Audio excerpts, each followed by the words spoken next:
Yeah, see what there is to see if we can find anything interesting to look at, and generally start walking and see what there is to find. Another broadcast I'm doing out here on the HAPS platform, which is a online system that links to a whole bunch of other social media for live streaming. And we're just going to have a wander here around and into Perryvale Wood, little nature reserve, bit of ancient woodland here in northwest London.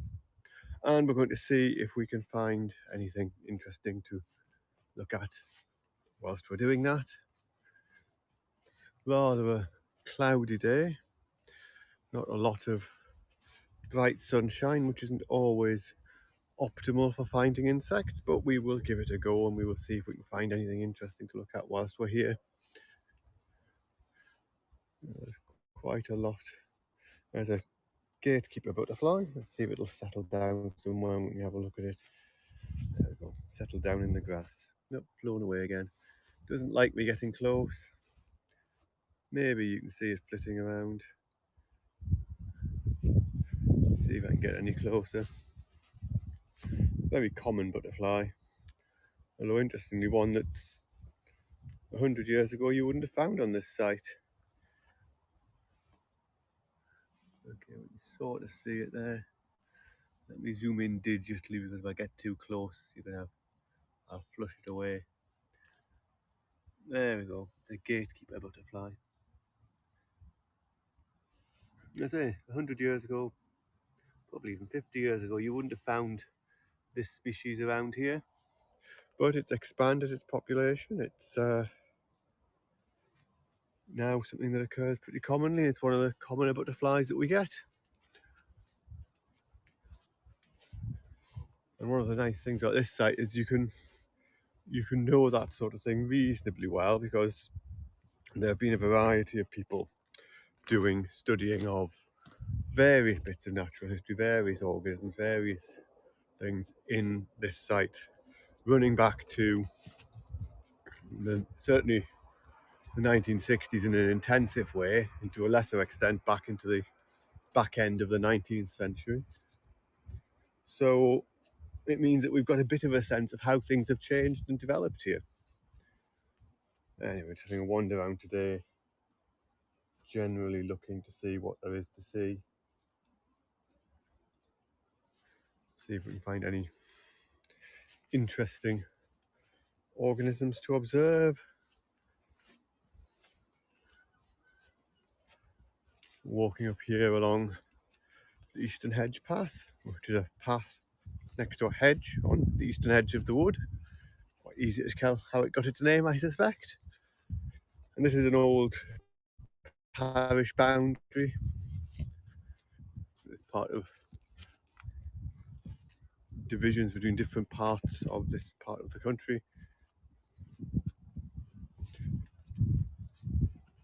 Probably hear a few orthopterans chirping, grasshoppers, I suspect, or possibly dark bush cricket.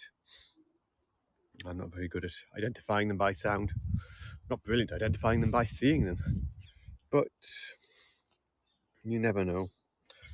We might want to find a cricket or two to have a look at as we're going, or a bush cricket strictly. We won't find any proper crickets on this site.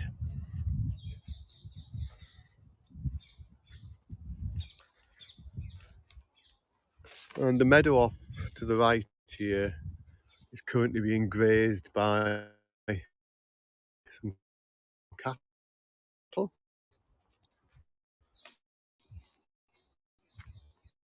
So we might have a tendency, despite being large beasts, to see them a bit later. It depends where they are. Managed to hide themselves remarkably.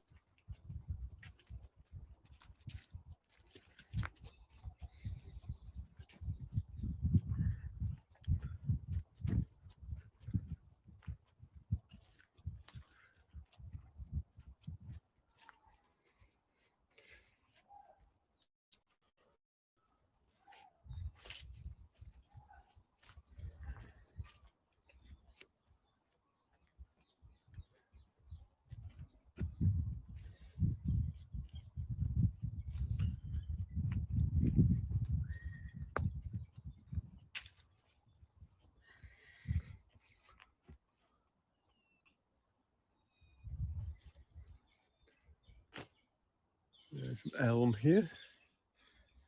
Quite a bit of elm in the wood. Fairly small suckering growth.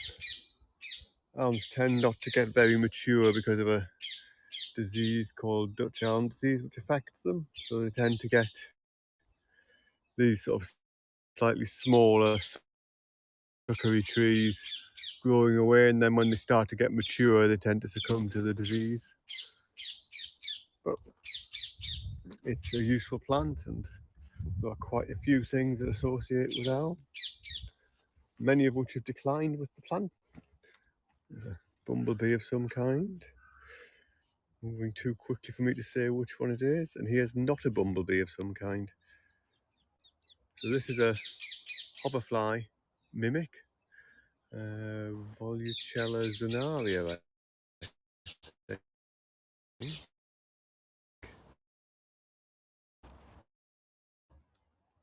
And it mimics a bee, as you can see.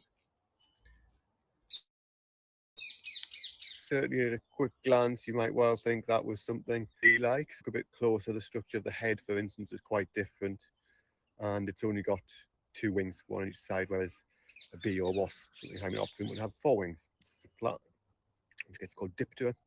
It's having a stretch and a clean of its legs there. Rather a nice thing. Ring-necked parakeet shouting above me. Having a nice clean.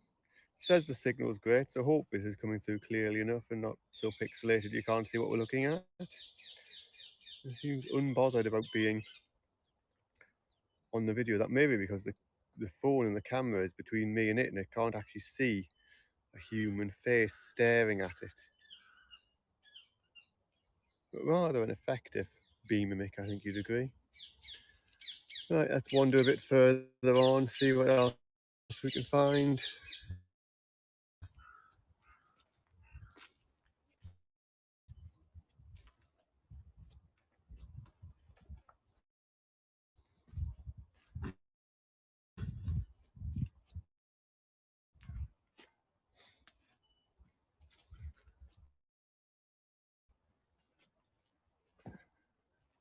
Same here, of an elm that has succumbed to the Dutch elm disease and died, and this shows you what's caused that or what's carried it. So these are the borings of a beetle which lives under the bark and eats into the wood, and that fungal that causes Dutch elm disease and causes these trees to die after a little while.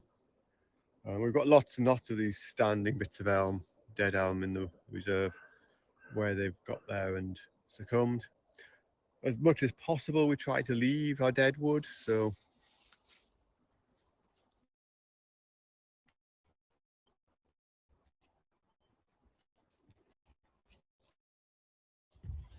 then you know, we try and leave our fallen dead. We get some fallen dead wood.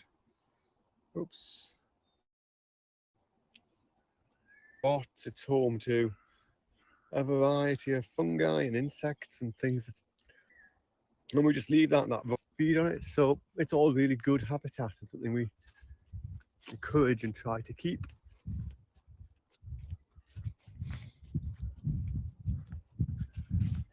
Further up the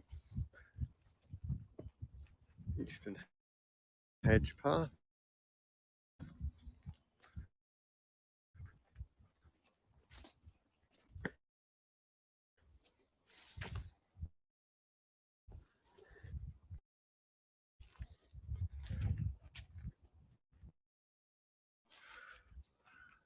And you can see on the tree here, one of the many bird comes and has all the training boxes that we have and the licensing, the permissions to go through these, check what birds are in them, put metal rings on the young birds so we can understand them, the wildlife that's in here. Let's have another quick visit here. Here you can see one of the cows that I was mentioning that's maintaining our meadows for us, and having a good bash at some of the scrubby growth here. So there are 4 of them in the meadow somewhere. Let's have a quick wander into the meadow and see if there's something to see in there. Just climb over the stile here. Be a little bit cautious of where the cows are. They're pretty placid, but obviously you don't want to be upsetting them.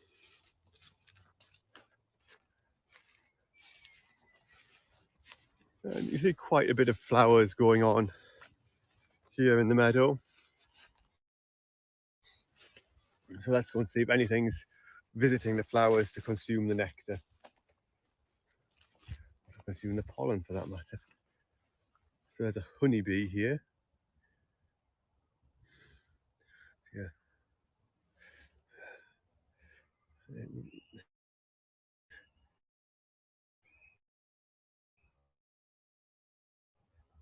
The HAPS interface is not well designed for... There we go, it's actually managed to focus. Not brilliant for focusing on insects in a broadcast. It now seems to have taken away the zoom function. There we go. And a fox running through the meadow. You might have just been able to see that. It was pretty concealed by the grass. One of the cubs from this year's brood by the looks of things.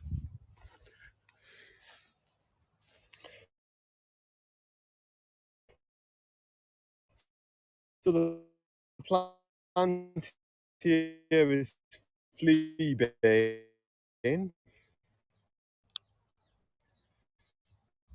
Presumably it was felt in some is a way of getting rid of that. But it's a good nectar source to look at. Shield bug of some kind here. A Tropton bug. Just running away and hiding itself. They can see you coming. There's another of the honeybees.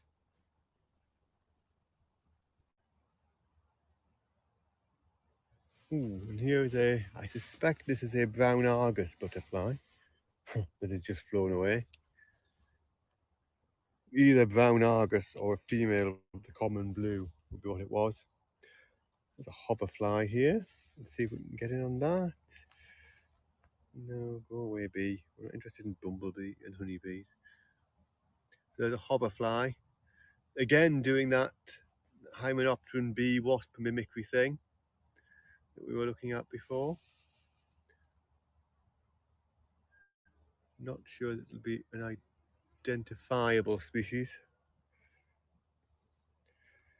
Not much I can do about the compression, Fiona. HAPS is not brilliant for outdoor broadcasts, I find.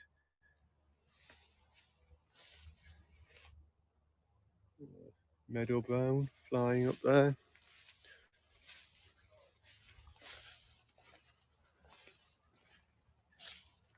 And we've got some goldenrod here, this tall yellow plant. Possibly Canadian goldenrod rather than the native one, we're not sure.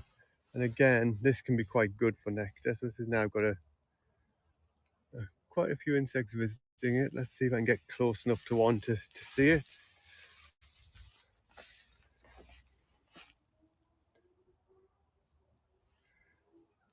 Really want something more interesting than a honeybee to look at. They're not a particularly exciting insect. There's a meadow brown on some, no, gatekeeper, sorry, we were looking at before on some ragwort, just flown off. They do tend to fly off when you get close to them, of course, which is always a challenge for these things. But we're having a look.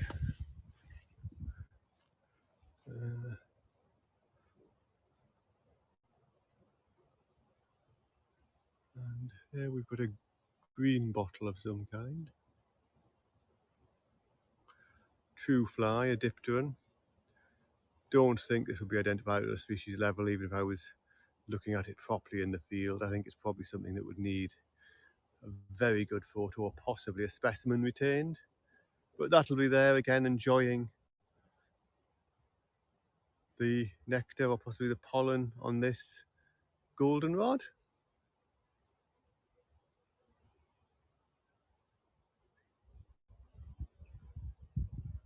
Right, well, we're going back into the woods and wander a bit further on now.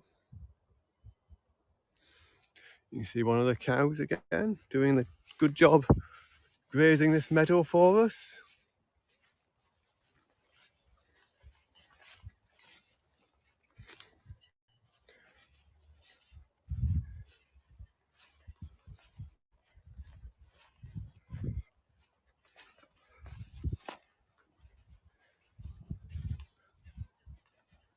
So I'm seeing two of the cows.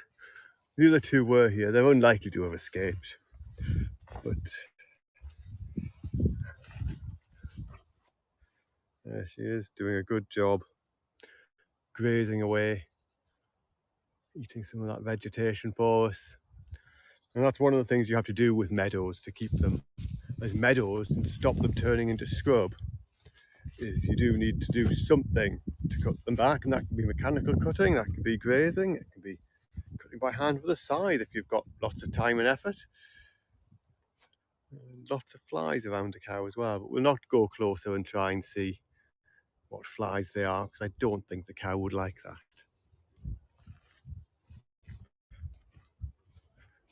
Anyway, heading back now into the wood.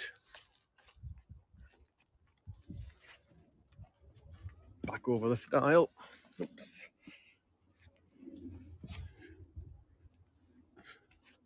You can see another of the cows. There's the one we saw before. And another one, oh no, the other two are here in this wooded area as well. Doing a bit of eating away. I think they like the combination of the shade and the vegetation to eat. They spend a lot of time in there.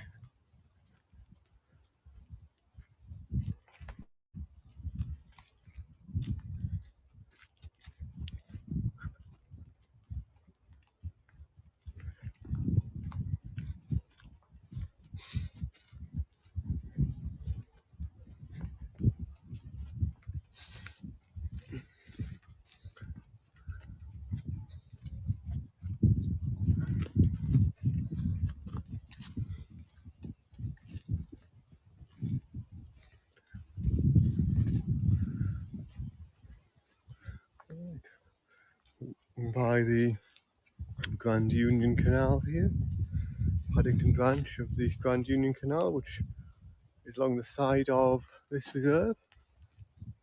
And obviously before that canal was dug, this woodland and the other side of the canal, the other side of that area would all have been one contiguous unit. And this was put through, and it would no doubt had impact on how things move between the different parts of that wood.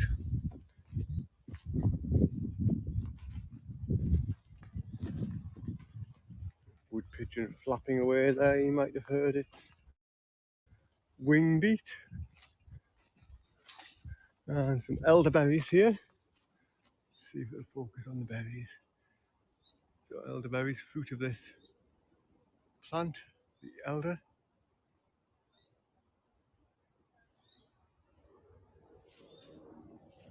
Yeah, something the birds will come and feed on, particularly later in the year, those fruit sources.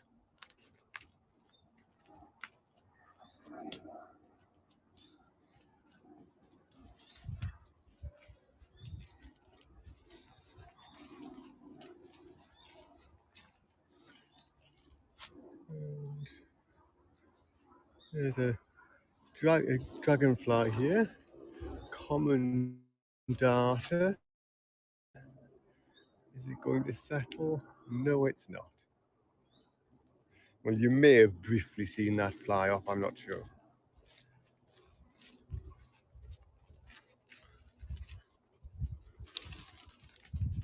And then people who follow some of my broadcasts will have seen these before. This is a pheromone lure trap.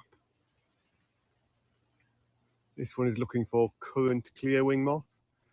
I've seen some currants in this area in the past, and that's the food plant, the larval food plant of the moth. It's got a synthetic pheromone in the top there, and it attracts the moths and they fly in. I'll just quick look through. There's nothing in there at the moment, so I'll just leave it going for now.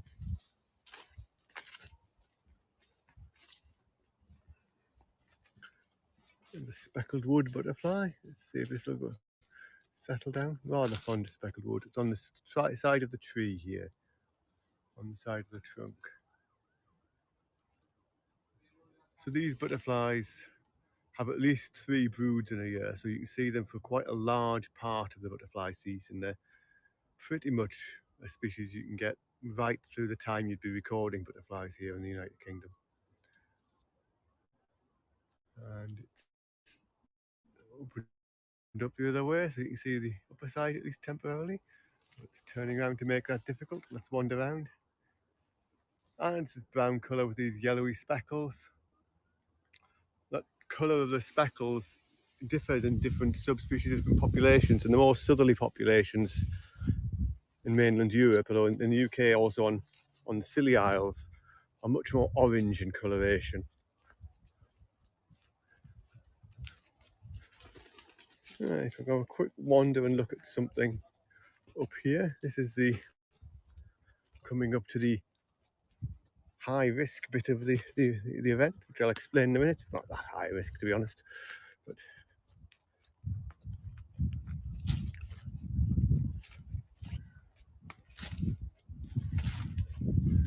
still tracking along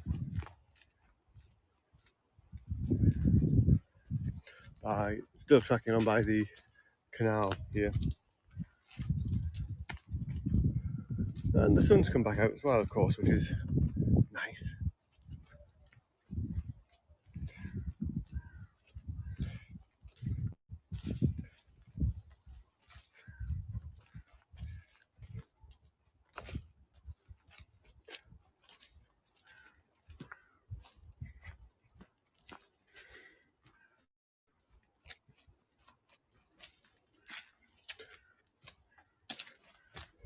So this may be quite a brief.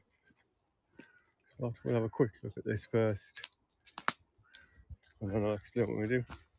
So this is Aaron's Rod, or Cuckoo Pint, or Lords and Ladies. A plant that produces this really obvious bright red fruiting body. Rather attractive. Oh, look at that.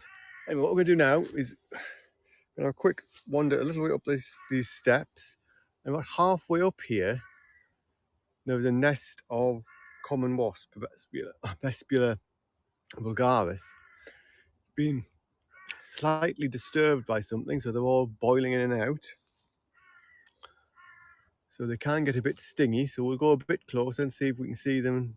I probably won't go too close because I don't really fancy getting hundreds of wasp stings, but you can see here where the ground's disturbed, and maybe you can see the wasps boiling in and out. Now they probably are noticing that a big mammal is now standing near them, so I'm going to back off before they decide to encourage me to go. But I managed to net one last time, Vespula vulgaris, or the common wasp.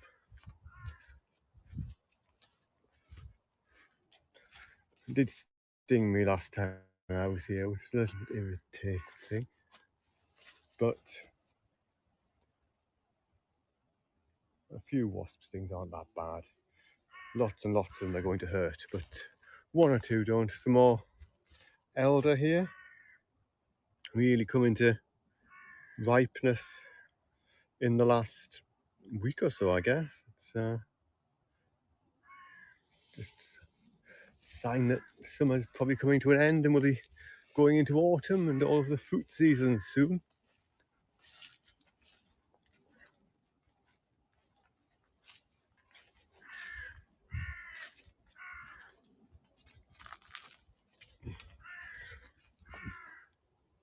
Another of the Lords and Ladies, another of those seed pods there, seed fruit bodies, rather attractive again.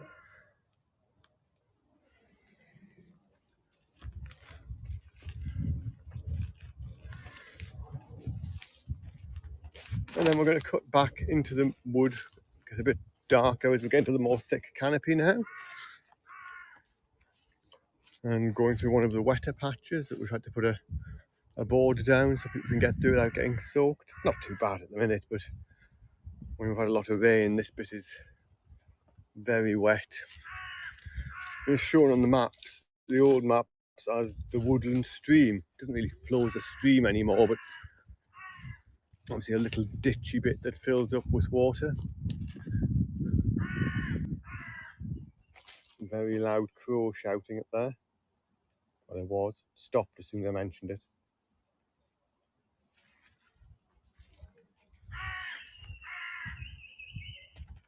And there's a buzzard calling. You may have just heard that. Just seen it fly out.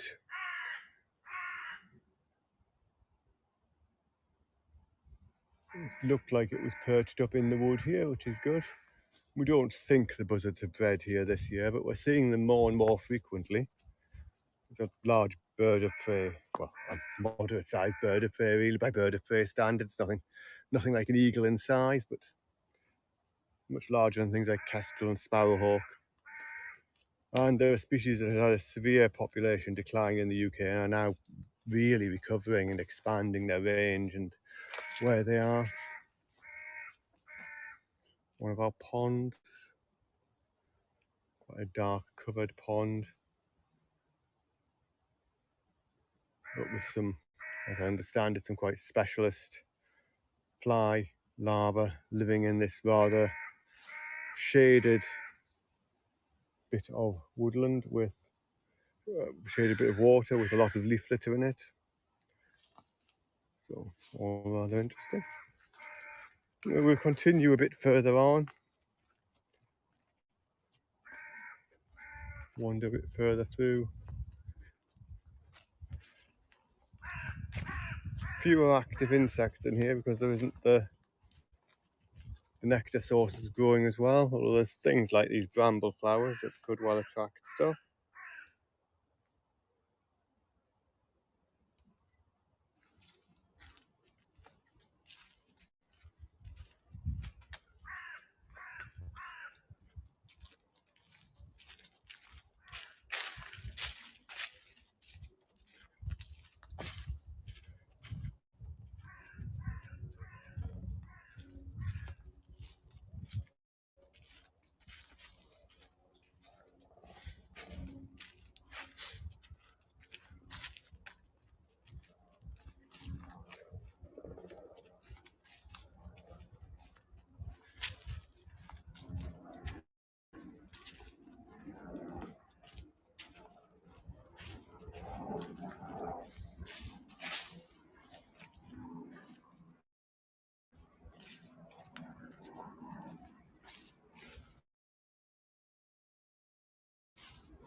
Coming up to Central Clearing, bit of the reserve. Oh, we use for two things. So we use this clearing off to the right here for some of the educational activities we do, and we have one of our members who runs our education program for us, gets school parties in, teaches the children about the natural world, and we often have them gathered round in this circle here, sitting there hearing stories, learning things, going out and trying to find wildlife themselves, to identify it and learn about things. So it's a really important part of what we do with this reserve, is to use it as an educational function.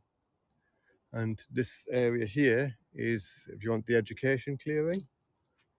And then the area off here, not that we prevent the children using this area as well, of course. This is our central clearing, and this is an area where people come and sit in the middle of the wood and have a nice bit to eat or something like that. And you can see people who've been here before. Fiona's been here before, so Fiona, these benches have changed since recently. So one of our volunteers decided to improve the seating arrangements here, and being talented at that sort of thing, has made these two benches for us. and put them out with the dead bit of the tree, which is the tree you can see behind you, that eventually fell down or was possibly just too dangerous to leave standing up. I can't quite remember. I think we cut it because it was getting a bit dangerous. Just to provide a nice little area where people can sit in a group.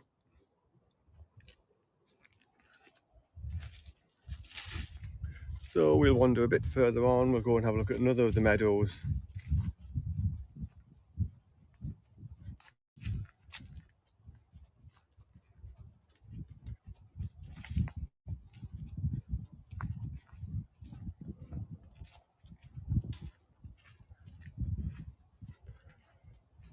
Some fungi here, rather gone over fungi. And it isn't something I'm going to even attempt to identify beyond it's a fungus and it's been eaten by, I suspect, slugs and snails and such like. But it's been quite damp, so it's not a bad time for seeing fungus.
Okay, so coming up now to Little Elms Meadow, one of the meadows and bits of grassland that are around the woodland and the reserve. And the cows you saw earlier were grazing this meadow until a week or so ago, and they've been moved across. And this meadow, as you can see now, is much lower. The vegetation is much lower than the other one, and that's as a result of the cows having grazed it, eaten away at stuff. There's a dragonfly here, common darter, on the edge of the bench. Might settle down again. They often have a favoured resting spot.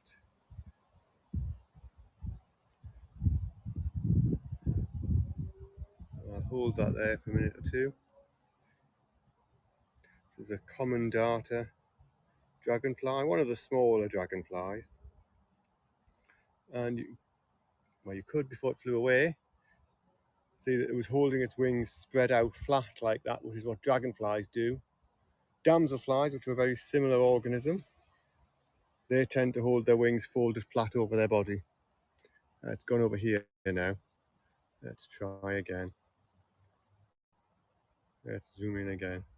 So you can see there it's got its wings held flat out over its back.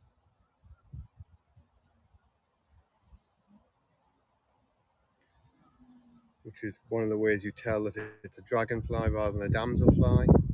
They also tend to be sort of structurally bulkier and have a more robust looking body. Which is another way. There's quite, once you get your eye in, you tend to just spot them on the wing which one they are fairly easily. Yes, I should check for red veined darter. I did have a look earlier. It'd be a bit of a long shot here. But red veined darter is a relatively rare migrant dragonfly in the United Kingdom. It does occasionally turn up. Never recorded it reliably here. I thought might be it here.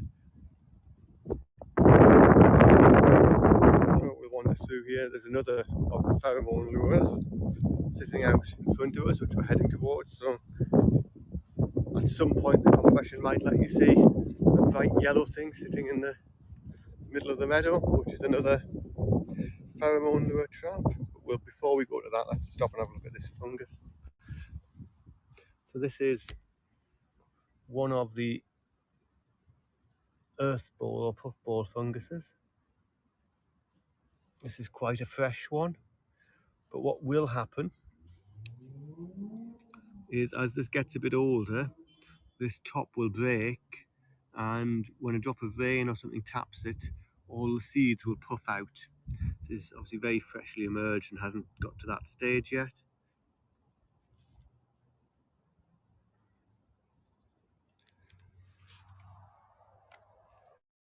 Right, we'll go back and check this this pheromone lure trap. It's another one looking for the clearwing moths, and this one's looking for what's probably our commonest clearwing. The clearwing we probably get the most often in this site, which is the six-belted clearwing. It feeds on various vetches, of which there are a few around. So again, I put the lure out here, and we will see if there's anything in here. Again, I can't see anything in here.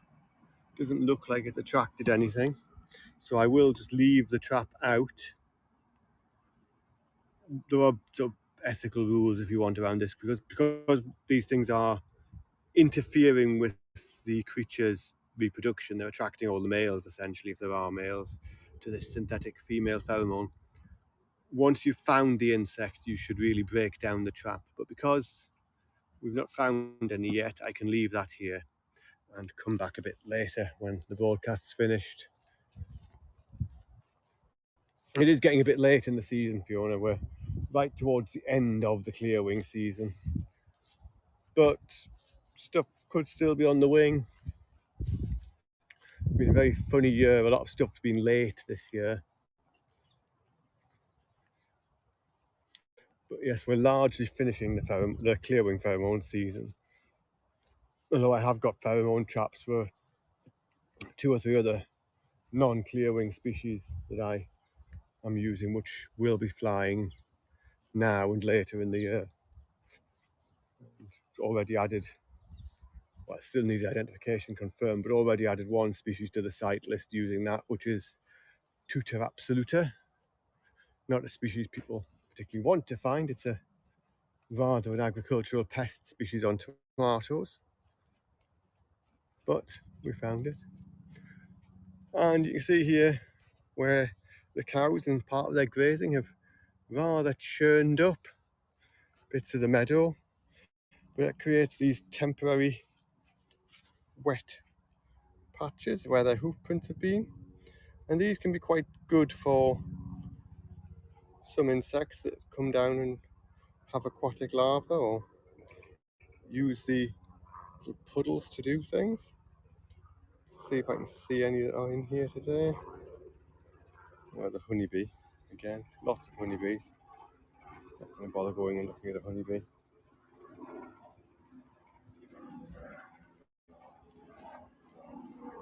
Ah, there's something. So, if I go too close, these will fly, so we'll do the digital zoom again. But these are semaphore flies, and you might be able to see that they've got white tips to their wings, and they do a little wing flapping display thing. Let's see if any of them are doing it at the moment. Oops, there we go.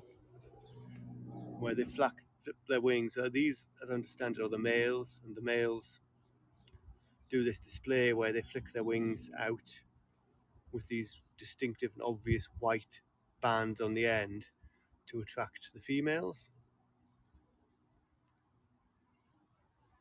See if we can get a bit closer to the fly. They don't seem to be in a particularly display mood today. They were a bit earlier. Oops, go a bit further over here. There we go.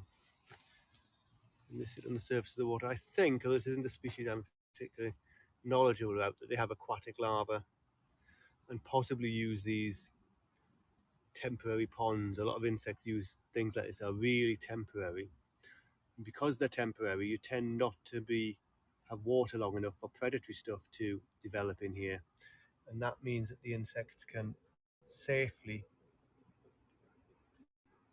have their larvae in here and not have them eaten. Oops. So there we go, some semaphore flies. We'll wander a bit further through the meadow here.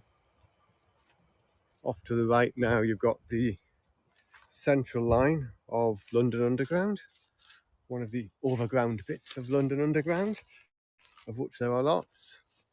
Runs alongside our reserve. Am I still zoomed in? Is that why you can't see much? There we go, let's zoom back out.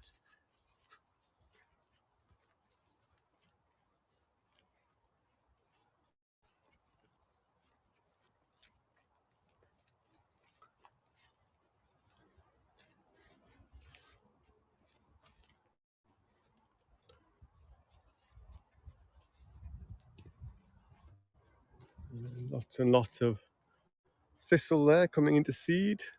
Big clumps of thistle seed heads, some of them blowing away and drifting. Again, it can be a good nectar source, thistle, and there are some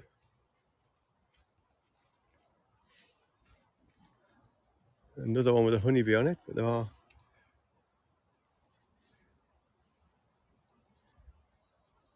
some still in flower. And then you've got a honeybee here just collecting and drinking the nectar, and possibly pollen as well. And you've got some sort of fly dropped in at the back there. And a meadow brown butterfly now also taking some nectar from the thistle. A bit similar to the gatekeeper we were looking at earlier, but a slightly larger butterfly. The hind wing isn't as patterned and the forewing has got less orange on it as well. Again, a very common butterfly in grassland. Hundreds if not thousands of these when you walk through. But having a good old drink of the nectar here on this thistle.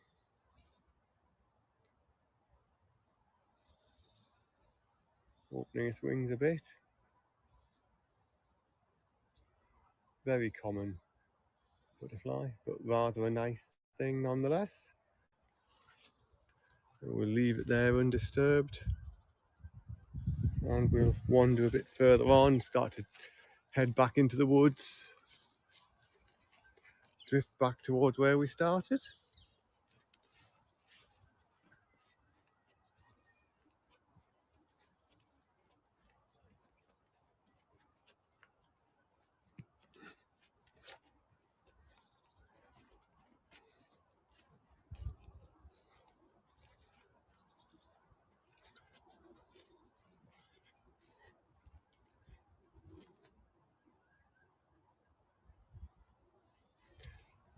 There's another hoverfly here on this bit of ragwort. A bit closer. I'm not going to attempt to identify it, although I think it would have been one of the identifiable ones. Quite a few flies are found, so rather interesting. And then we'll head up here back into the woods through this gate.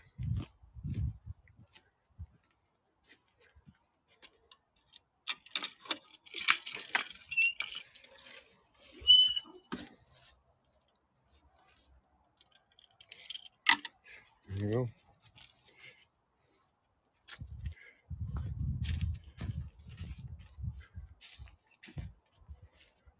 And back through into the woods.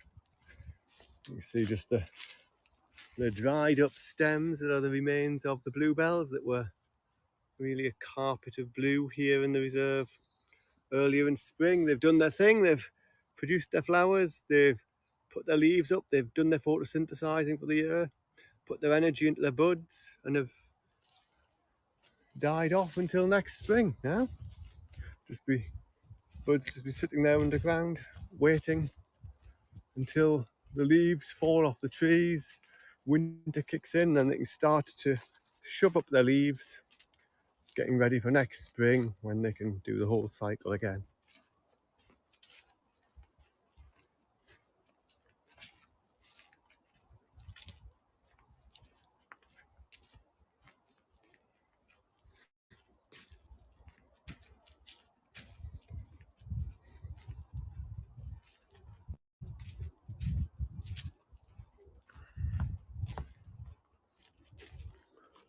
You see another of the oaks which has died off. We don't really know why. This something just seems to happen in woodlands. You get some trees that reach a certain age and die. But we're leaving as much as we can that sort of dead wood standing, leaving it as something that insects can eat, that fungi can break down, that can just provide a different bit of habitat. We do have to keep an eye on it and make sure it's not becoming dangerously unstable. Although we don't have vast numbers of people walking through here, if it looked like things like that were going to be shedding a limb over the path, we'd probably have to do something about it just to make sure it doesn't do that when somebody's walking underneath and squish them. It's apparently bad to squish people in your nature reserve. Who would have thought? Another bit of dead wood here with a fly sitting on it this time. Possibly one of the flesh flies. And possibly flying away as soon as I get the camera on it.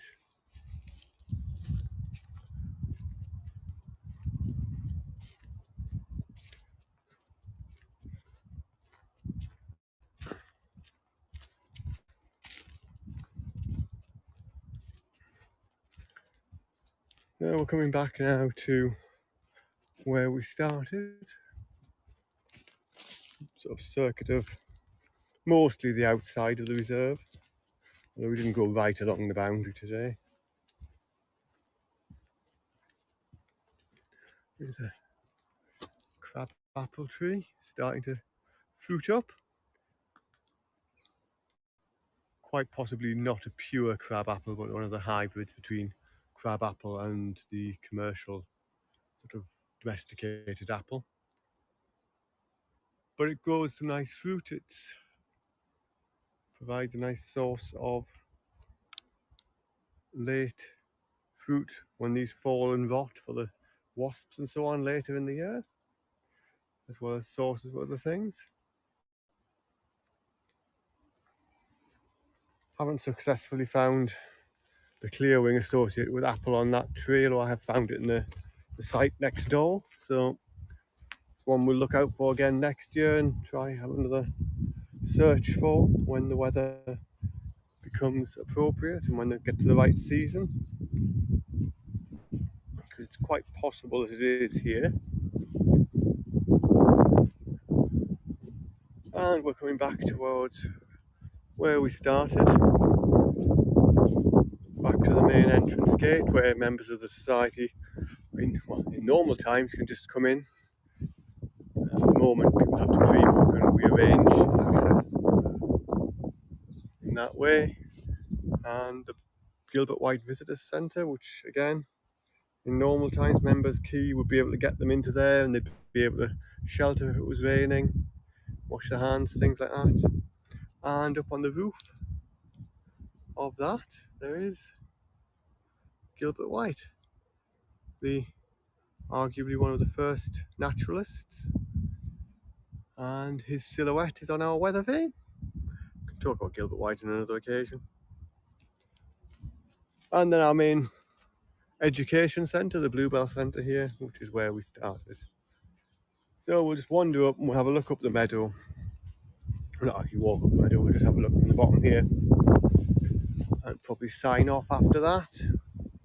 But we saw a few things. We saw a few butterflies, some hoverflies, honeybees, which are not very exciting, some bumblebees, though I don't think we managed to get any of them on picture.